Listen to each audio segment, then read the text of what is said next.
அனைவருக்கும் வணக்கம். என்னுடைய பெயர் பவித்ரா. எனக்கு இப்போது 24 வயது ஆகிறது. எங்கள் வீட்டில் அம்மா, அப்பா மற்றும் எனக்கு ஒரு தங்கை ஆகியோர் உள்ளனர். நாங்கள் விவசாய குடும்பத்தை சேர்ந்தவர்கள். எனது அப்பாவும் அம்மாவும் சேர்ந்துதான் விவசாயம் செய்துதான் வருமானம் ஈட்டுகிறார்கள். அதில்தான் நானும் என் தங்கையின் கல்லூரியின் படிப்பை படித்து வந்தோம். என் தங்கையின் பெயர் ராதிகா. அவள் என்னை விட 2 வயது சிறிய பெண். இப்படி இருக்க எங்கள் வீட்டில் விவசாயம் மழை இல்லாத காரணத்தினால் விவசாயத்தில் நஷ்டம் வரவும் ஆரம்பித்தது. ஆனால் பெரிய அளவில் லாபம் வருவதும் நின்றுவிட்டது. ஏதோ வரும் பணத்தை வைத்து குடும்ப செலவை என் அப்பா நடத்தி வந்தார். எனக்கு திருமண வயது வந்ததால் எங்கள் வீட்டில் திருமணத்திற்காக மாப்பிள்ளை பார்க்கவும் ஆரம்பித்தார்கள். எனது அப்பா அவருடைய நண்பர்கள் அனைவரிடமும் எனக்கு ஒரு மாப்பிள்ளை பார்க்குமாறும் கூறியிருந்தார். அதன் மூலம் எங்கள் வீட்டிற்கு ஒரு வரனும் வந்தது. மாப்பிள்ளையின் பெயர் கோகுலன். அவர் MBA படிப்பை முடித்துவிட்டு ஏதோ பிரைவேட் கம்பெனியில் வேலை செய்து கொண்டிருக்கிறாராம். அவருடைய ஃபோட்டோவை எனக்கு காட்டினார்கள். அவர் பார்ப்பதற்கு மிகவும் அழகான தோற்றத்துடன் இருந்தார். அதனால் அவரை எனக்கு மிகவும் பிடித்தும் போனது. இப்படி இருக்க எங்கள் இருவருக்கும் திருமணமும் நிச்சயிக்கப்பட்டது. மாப்பிள்ளை வீட்டில் அவருக்கு அம்மா, அப்பா மற்றும் ஒரு தங்கை ஆகியோரும் உள்ளனர். அவருடைய அப்பா அரசு உத்தியோகத்தில் வேலை செய்கிறார். எங்களுக்கு நிச்சயம் செய்தவுடன் நான் மாப்பிள்ளையுடன் பேசவும் ஆரம்பித்து விட்டேன். அவரை ஒரு மனதாக காதலிக்கவும் ஆரம்பித்து விட்டேன். காதலர்கள் அனைவரையும் போல நாங்களும் வெளியே சுற்றவும் ஆரம்பித்தோம். எனக்கு அவரை மிகவும் பிடித்து போனதால் அவரிடமும் திருமணத்திற்கு முன்பே என்னை கொடுத்தும் விட்டேன். என்னை நிச்சயம் செய்துவிட்டு போனவர்கள் சீர்வரிசையை பற்றி எல்லாம் எதுவும் பேசவே இல்லை. அப்படி அதிகமாக கேட்டிருந்தாலும் எங்களிடம் செய்வதற்கு வழியும் இல்லை. சீர்வரிசை பற்றி கோகுலனின் அப்பாவும் அம்மாவும் எதுவும் எதிர்பார்க்கவும் இல்லை. நான் அழகாக இருந்ததால் பெண் கொடுத்தால் மட்டுமே போதும் என கூறிவிட்டு சென்றனர். ஆனால் மாப்பிள்ளையான கோகுலன் வரதட்சணை மற்றும் சீர்வரிசை வேண்டும், யாரை கேட்டு வரதட்சணை இல்லாத இடத்தில் நிச்சயம் செய்தீர்களென தன் அப்பா மற்றும் அம்மாவிடம் சண்டை போட ஆரம்பித்தார். அவரிடம் எவ்வளவோ சமாதானப்படுத்தியும் அவர் கேட்கவில்லை. ஏனென்றால் அவருடன் படித்த நண்பர்கள் எல்லாம் திருமணம் செய்த இடத்தில் நிறைய வரதட்சணை வாங்கியுள்ளனர். அதை வைத்து அவர்கள் பெரிய தொழிலும் தொடங்கியுள்ளார்களாம். அதே போல நானும் இருக்க வேண்டும் என இந்த திருமணத்திற்கு அவர் மறுப்பு தெரிவிக்க ஆரம்பித்தார். அவரை எவ்வளவோ சமாதானப்படுத்தியும் அவர் எண்ணங்கள் எல்லாமே வரதட்சணை மேல் மட்டுமே இருந்தது. எங்களால் அவர் கேட்ட வரதட்சணையை கொடுக்க முடியாது என்று தெரிந்தவுடன் ஒரு கட்டத்திற்கு மேல் இந்த திருமணத்தை நிறுத்துவதற்கு முடிவும் எடுத்தார். அவர் பணத்தின் மேல் காட்டிய ஆர்வத்தை என் மேல் காட்டவில்லை. அவர் காமத்திற்காக மட்டுமே என்னை பயன்படுத்தியும் கொண்டார். பிறகு வரதட்சணை கொடுக்காததால் தன் அம்மா மற்றும் அப்பாவிடம் பெண் வீட்டில் எனக்கு திருமணம் வேண்டாம் என்று சொல்லிவிடுங்கள் என்றும் கூறிவிட்டாராம். இதை கேட்டவுடன் அவளுடைய மனம் நொறுங்கி போனது. தன் ஆசையாக காதலித்த காதலன் இப்படி சொன்னதை நினைத்து இடிந்து போனார். அவளால் அதை ஏற்றுக்கொள்ளவும் முடியவில்லை. அவள் இடிந்து போய் இருப்பதை கண்ட அவளுடைய அப்பா தன் மகளுக்காக கோகுலன் வீட்டில் போய் சண்டையும் போட்டார். சண்டை போட்ட அவர், என் மகளுக்கு கண்டிப்பாக உங்களை விட நல்ல இடத்துல திருமணம் செய்து கொடுப்பேன் என்று கூறிவிட்டு கோபத்துடனே கிளம்பி வந்தார். பிறகு பவித்ராவை அவர்கள் வீட்டில் ஏதேதோ சொல்லி சமாதானப்படுத்தியும் அவள் மனம் மாறவே இல்லை. அவளுக்கு கோகுலனை பிரிய துளிக்கூட மனமும் இல்லை. இருந்தாலும் அவனுடைய பண ஆசையால் பவித்ராவின் சந்தோஷம் போனது தவிர, இப்படியே 3 மாதங்கள் போக தனது அப்பா பவித்ராவிற்காக மீண்டும் ஒரு மாப்பிள்ளையை தேட ஆரம்பித்தார். தன் மகள் சந்தோஷமாக இருக்க வேண்டும் என அவர் நினைத்து எப்படியாவது ஒரு நல்ல இடத்தில் தன்னுடைய மகளை திருமணம் செய்து கொடுக்க வேண்டும் என மனதில் ஒரு வைராக்கியத்துடன் இருந்தார். அவர் நினைத்ததைப் போலவே ஒரு நல்ல இடமும் அமைந்தது. அவர்களும் கோகுலன் வீடு போல வசதியான குடும்பம்தான். மாப்பிள்ளையின் பெயர் விக்னேஷ். அவருக்கு அம்மா மட்டும்தான், அப்பா கிடையாது. மற்றும் ஒரு தம்பியும் இருக்கிறார். அவர்கள் வெளியூரில் இருந்து பக்கத்து கிராமத்தில் செட்டில் ஆகிவிட்டார்கள் என தெரிந்தவர்கள் கூறியதாக பவித்ராவின் அப்பா தன் மகளை விக்னேஷுக்கு திருமணம் செய்து கொடுக்க முடிவும் செய்தார்.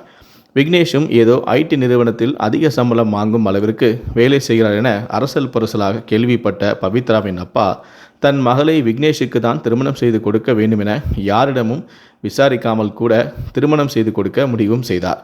கோகுலனை மறக்க முடியாத பவித்ரா தன் அப்பாவின் ஆசைக்காக விக்னேஷை திருமணம் செய்து கொள்ள சம்மதித்தார். அதே போல திருமணமும் நடந்து முடிந்தது. முதலிரவில் பவித்ரா பயத்துடனே உள்ளே சென்றாள். அவள் சற்று பதட்டமாக இருக்க விக்னேஷ் அவளிடம் ஏன் இப்படி இருக்கிறாய் என்று கேட்க, முதலில் மழுப்பிய அவள் பிறகு நான் காதலித்த கோகுலனை பற்றி எல்லா உண்மையும் கூறினாள். என்னை மன்னித்து விடுங்கள், என் மனம் இப்பொழுது சற்று தடுமாற்றத்துடன் உள்ளது. அதனால் என்னால் இப்பொழுது முதலிரவுக்கு ஒத்துக்கொள்ள முடியாது என்று பவித்ரா கூற, விக்னேஷும் அவளை புரிந்து கொண்டு அவள் மாறுவதற்கான சில நாட்களையும் கொடுத்தான். பவித்ராவை அவளுடைய மாமியாரும் நன்றாக பார்த்தும் கொண்டார். அவள் காலப்போக்கில் தன் மனம் சந்தோஷமாக இருப்பதையும் உணர்ந்தாள். பிறகு கோகுலனை நினைத்து வருந்தாமல் தன் கணவனான விக்னேஷுக்காக வாழவும் ஆரம்பித்தாள். காலப்போக்கில் இருவரும் சந்தோஷமாக வாழ்ந்து வந்தனர். பவித்ராவை விக்னேஷ் இருவருக்கும் மிகவும் பிடித்தும் போனது. இப்படி இருக்க விக்னேஷுடைய தம்பிக்கு திருமணம் செய்ய வேண்டுமென பவித்ராவின் மாமியார் தன் இரண்டாவது மகனுக்கு ஏதாவது பெண் இருந்தால் பார்க்க சொல்லி பவித்ராவிடம் கூறினாள். பவித்ராவும் சரி, நாம் இருக்கும் குடும்பம் மிகவும் நல்ல குடும்பம் என யோசித்து தன் தங்கியான ராதிகாவையே தன் கொழுந்தனுக்கும் திருமணம் செய்து கொடுக்கலாம் என முடிவும் செய்தாள். அவருடைய பெயர் கார்த்திக். பிறகு தன் வீட்டில் பேசி தன் தங்கியான ராதிகாவை கார்த்திக்கு திருமணம் செய்து கொடுக்குமாறும் பேசினாள். அவர்களும் சம்மதித்து ராதிகாவை கார்த்திக்கே திருமணம் செய்து கொடுத்தனர். இப்படி ராதிகாவும் வாழ்க்கை மிகவும் சந்தோஷமாக போனது. பவித்ராவும் ராதிகாவும் ஒரே வீட்டில் சந்தோஷமாக வாழ்ந்து வந்தனர். இப்படி 2 மாதங்கள் போக ராதிகா படிப்படியாக பவித்ராவிடம் பேசுவதை குறைத்தும் கொண்டாள். திடீரென அவள் அந்த வீட்டில் யாருடனுமே அதிகமாக பேசுவதும் இல்லை. அதை பார்த்த பவித்ரா இவள் ஏன் இப்படி நடந்து கொள்கிறாள் என்று யோசிக்கவும் ஆரம்பித்தாள். ராதிகா நடந்து கொண்டதை நினைத்து அவளுக்கு ஒன்றுமே புரியவில்லை. சரி என்று விட்டுவிட்டாள். அவள்தான் பேசவில்லை, நாமாவது போய் பேசலாம் என பவித்ரா பேச போனாலும் அவள் பவித்ராவை கண்டு கொள்ளாமல் செல்வது, அவள் ஏதாவது கேட்டால் பதில் சொல்லாமல் இருப்பது என இப்படியே இருந்தாள். பவித்ராவுக்கு இவள் ஏன் இப்படி இருக்கிறாள் என மனதில் குழப்பம் அதிகமாக ஏற்பட ஆரம்பித்தது. ராதிகாவை அவள் நோட்டமிடவும் ஆரம்பித்தாள். ராதிகா எப்பொழுதுமே தன் அறைக்குள்ளேயே இருப்பாள்.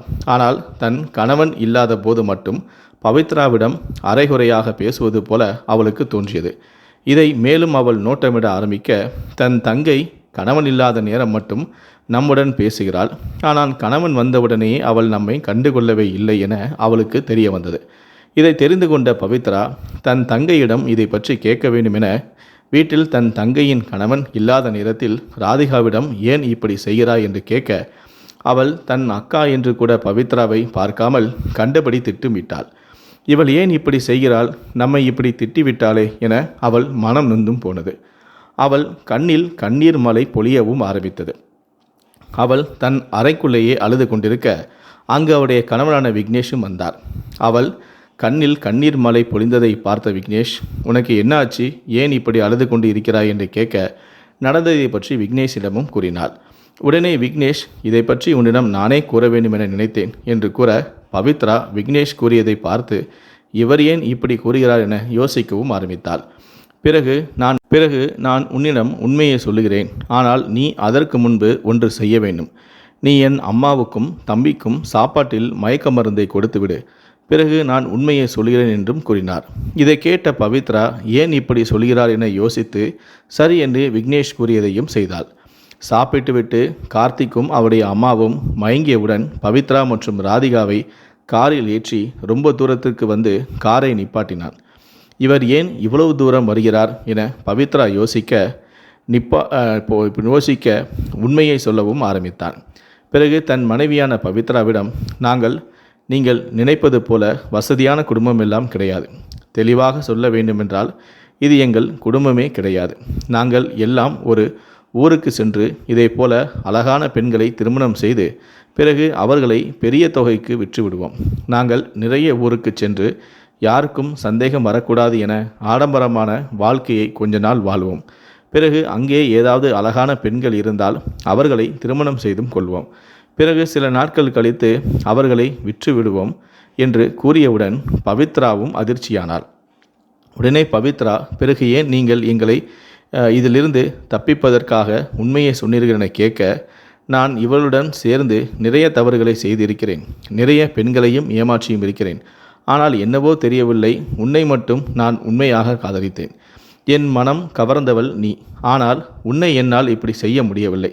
தயவுசெய்து என்னை 2 பேருமே மன்னித்து விடுங்கள். நானும் இனிமேல் இவர்களுடன் இருக்க மாட்டேன். இதில் இவர்கள் 2 பேரும் மட்டும் கிடையாது. இது ஒரு பெரிய அமைப்பு. நான் இப்படி செய்தது அவர்களுக்கெல்லாம் தெரிந்தால் என்னை கொன்று விடுவார்கள். நான் இப்பொழுது எங்கேயாவது கண் காணாத இடத்திற்கு போய் பிழைத்துக் கொள்கிறேன். நீங்களும் இங்கிருந்து தப்பித்தென்று விடுங்கள் என்று கூறிவிட்டு விக்னேஷ் பவித்ராவை விட்டு பிரிய மனமில்லாமல் சென்று விட்டான். பவித்ராவோ நம்மை இப்படி செய்தவர்களை விடக்கூடாது என யோசித்து பவித்ராவும் ராதிகாவும் பக்கத்திலுள்ள காவல் நிலையத்திற்கு சென்றனர். பிறகு தன் மாமியாராக நடித்தவர் மீதும் கார்த்திக்கின் மீதும் தன்னை ஏமாற்றி திருமணம் செய்து விற்கப் போவதாக புகாரையும் கொடுத்தனர். காவலர்கள் அந்த வீட்டிற்கு விரைந்து சென்று மயக்கமாக இருந்த 2 பேரையும் கைது செய்தனர். பிறகு நிறைய பிரச்சினைக்கு பின்பு அவர்கள் சிறைக்கும் சென்றனர். இதனால் தெரியவதென்றால் நாட்டில் எவ்வளவோ பிரச்சனைகள் நடக்கிறது. முடிந்தவரை தன் மகளை திருமணம் செய்து கொடுக்கும் முன்பு அக்கம் பக்கம் மற்றும் அவர்கள் எப்படிப்பட்ட குடும்பம், எப்பொழுது இங்கே வந்தார்கள் என பல விஷயங்களை ஆராய்ந்து பெண் பிள்ளைகளை திருமணம் செய்து கொடுக்க வேண்டும். இந்த வீடியோவை பற்றிய உங்களுடைய கருத்துக்கள் என்ன அப்படிங்கிறத கீழே இருக்கக்கூடிய கமெண்ட் செக்ஷனில் மறக்காமல் சொல்லுங்கள். முடிந்த அளவுக்கு இந்த வீடியோவை மற்றவங்களுக்கும் ஷேர் பண்ணுங்கள். மேலும் இது போன்ற பல வீடியோக்களை பார்க்கணும் அப்படின்னு நினச்சிங்கன்னா மறக்காமல் என்ன சேனலை சப்ஸ்கிரைப் பண்ணுங்கள். நன்றி, வணக்கம்.